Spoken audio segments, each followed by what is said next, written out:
County Corps of Engineers. Robbins takes these kinds of challenges in stride, but many of his neighbors don't.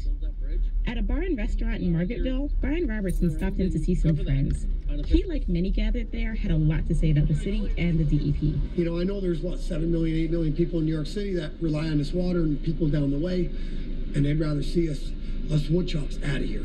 Robertson admits that things between the DEP and the community have gotten better recently, but many in the Catskills still talk about the early 1900s, when the city and state forced people off their land to make way for reservoirs and dams. In 1997, the city started buying land again to meet federal regulations, though this time only from willing sellers. I just got a new form today for a property in Middletown. Marjorie Miller, the town supervisor for Middletown in Delaware County, is holding a letter informing her that New York City is trying to buy another parcel. It's about 34 acres. How do you feel whenever you get one of those letters? I kind of go, Miller lived in New York City for 21 years, but she was raised in the Catskills. She wants more for her community: recreation centers, movie theaters, performance spaces, and affordable housing. But she says the more land the city buys, the less will be available for that kind of development. I don't blame people for selling to the city either. This area that once made furniture, sold timber, tanned leather, and exported bluestone for New York City sidewalks has hit hard times. We're still trying to figure out how to get our feet back under us and deal with it in a way that is looking long term for our sustainability. And when Middletown and New York City get into a fight over property taxes, this town with fewer than 4,000 residents is outgunned. The city has a large and well-funded law department. Miller only has a part-time lawyer. More than anything, she feels sidelined. Is the city council aware? Are the people of Manhattan aware? The DEP Assistant Commissioner David Warren says his agency has done a lot to repair its fraught relationship with locals. It reimburses homeowners who upgrade their septic tanks, it's opened up more of its land for recreation, and instead of buying whole parcels of developable land, the DEP will experiment with buying strips of land along stream beds. If it appears to be a successful add-on to the program, we would expand it after that. He says the economic issues felt in the Catskill watershed are pretty typical for other upstate communities. The notion that somehow our land acquisition program, our regulatory program, are squashing what would otherwise be a robust and vibrant economic region really doesn't hold up. The alternative to buying up land to keep the watershed pure is building a filtration plant. It costs $3 billion to build one for the smaller watershed in Westchester County. The agency estimates that building another one for the Catskill Delaware system, which provides 90% of the city's water, would cost $10 billion. There are operating costs on an annual basis for a facility like that, and of course the environmental impact. Right now, the DEP is working to meet state requirements that will allow it to continue delivering unfiltered water from the western side of the Hudson. It has to send letters to landowners asking to buy 300,000 acres by 2017, though it doesn't have to actually buy them. So far, it's halfway to that goal. That was WNYC's Tracy Hunt. Earlier, we spoke to Kevin Bone, a professor at Cooper Union and author of Waterworks. WNYC's Sean Carlson asked him about the lingering resentment that some Catskill residents feel toward the Department of Environmental Protection. There is certainly a long history of resentment from the people of the Catskills towards the people of New York City. Towns were often built in the bottom land, and the location of the best farming land and the location of the best water storage land happen to be the same pieces of geography. It sounds like things that China does now. When you hear about their massive public works projects flooding historical or hugely populated areas just to build these public works projects. I think a lot of New York City's interaction with the Catskill communities at the turn of the century was rather heavy-handed, to say the least. Cemeteries were flooded, towns were relocated. I think it was basically New York City coming in there saying, we're going to do it our way. I think modern relationships have improved significantly. And I think that there is a possibility to imagine a win-win situation where the Catskills can assist in providing this abundant water resource to New York City, and New York City can help the Catskill communities to find strategies for sustainability in the 21st century. Professor Kevin Bone of Cooper Union. You're listening to The Cost of Our Water from WNYC. I'm Satirius Johnson. Coming up, how New York's network of pipes, while impressive, isn't perfect. WNYC is supported by CSEA, whose goal is uniting people for good jobs and strong communities. CSEA, a better New York for all. More at cseany.org. WNYC is a media partner of the 40th Anniversary Harlem Week, featuring the theme Celebrating the Journey, Embracing the Future, a month of events celebrating the culture and history of Harlem. Details at harlemweek.com. David Remnick is the editor of The New Yorker magazine, but even he has an editor. A lot of good stuff here, which is a little bit of a way of saying there's some good things in your pockets. Perhaps lint. Some lint as well. Old gum wrappers. This is Alec Baldwin. On the latest Here's the Thing, hear how the many layers of editors at The New Yorker Out goes the gum wrappers. Whatever the kind of extraneous crap lead to excellence week after week. Take a listen at here'sthething.org.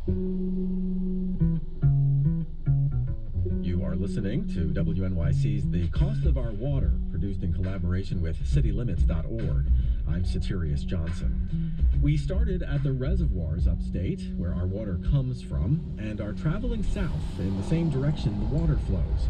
In our next story, WNYC's Karen Froman takes us to Newburgh in Orange County. This city of 30,000 people is where a major artery in our water system, the Delaware Aqueduct, is having a major problem. Just outside the city of Newburgh, about 60 miles north of the Bronx, train tracks separate you from the Hudson River.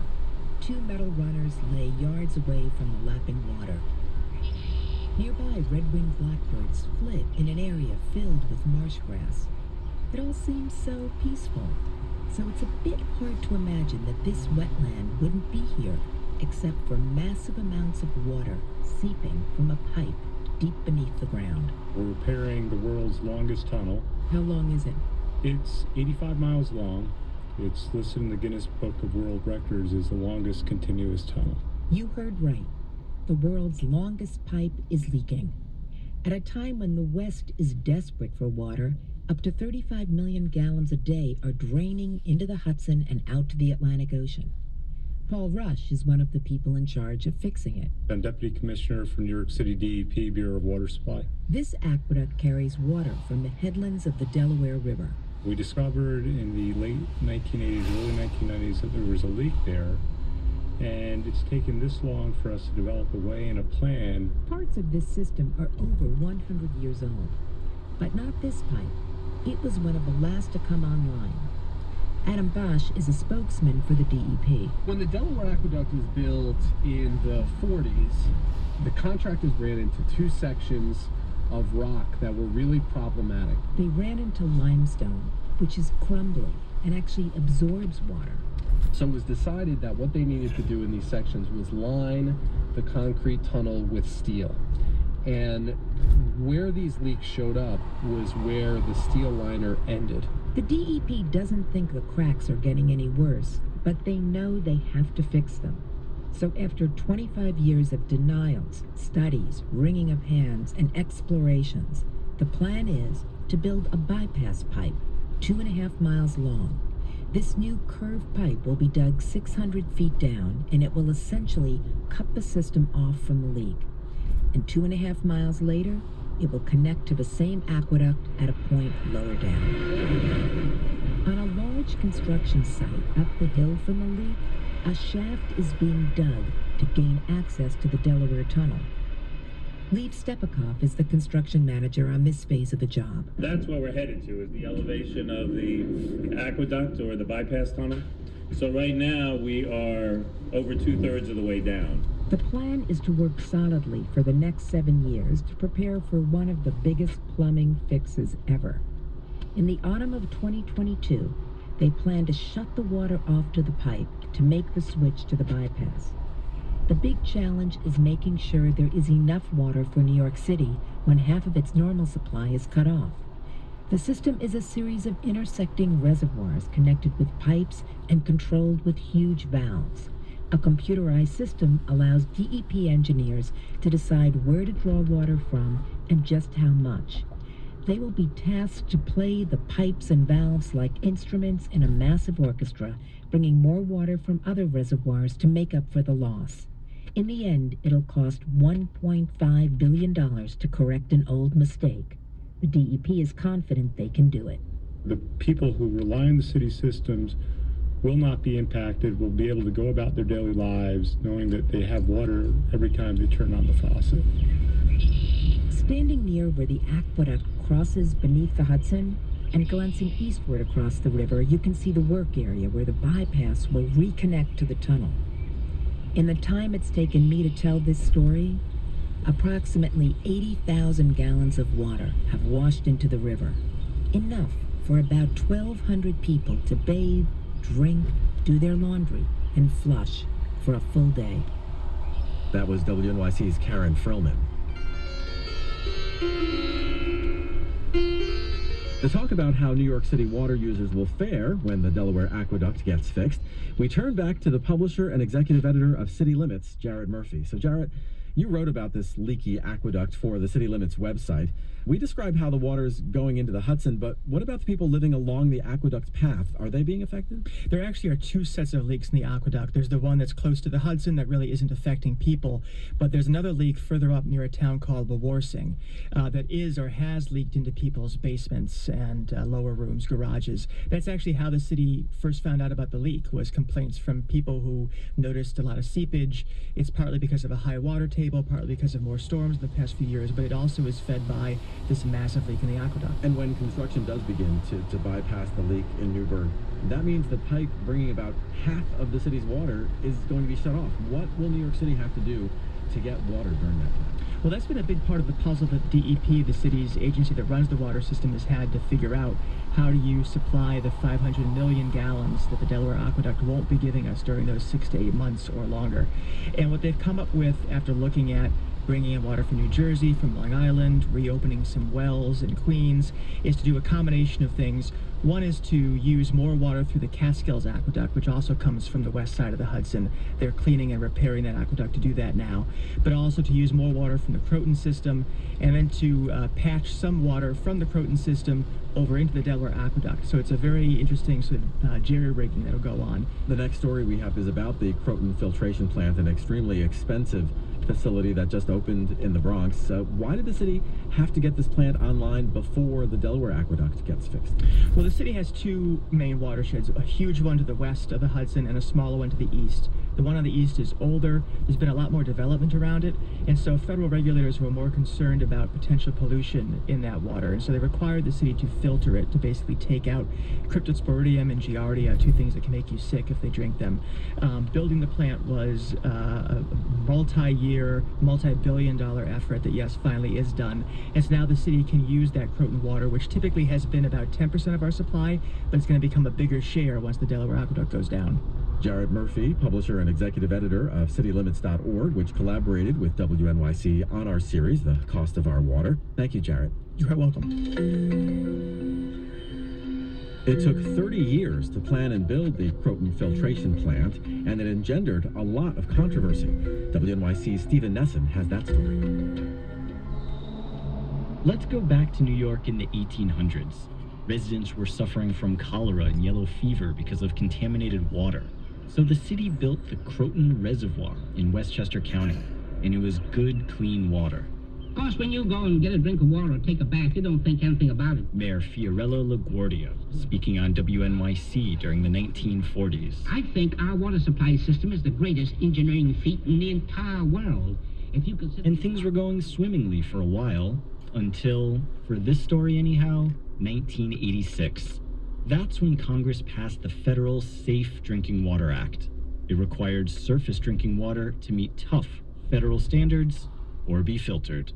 And that was the beginning of the end for New York's oldest unfiltered water supply, the Croton, on the east side of the Hudson, while New York was able to protect its newer reservoirs far away on the west side.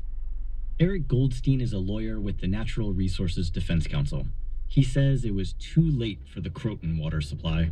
As a result of the suburbanization of Westchester County, the city ultimately had no choice but to build a filtration plant. Just to see how vulnerable the watershed is, I head up to check it out.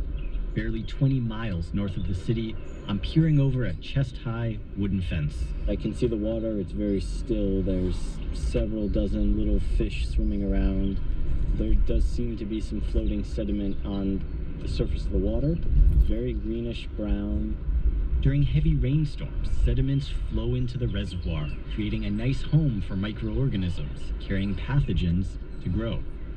It seems peaceful here, but a stone's throw away. I'm standing at the intersection of 35 East, 35 West, and Route 100. This is a very busy intersection. There's more than 6 lanes of traffic, there's tractor trailers, there's major dump trucks. So the EPA mandated that the city build a water filtration plant, but it didn't for decades. It was sued by the EPA and paid $1 million penalty before finally choosing a location for the plant in 1998. All good then, right?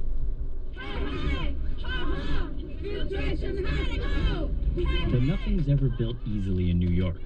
The Dinkins administration chose to put the plant at Jerome Park in the Bronx. It's a patch of tranquility in a busy section of the borough.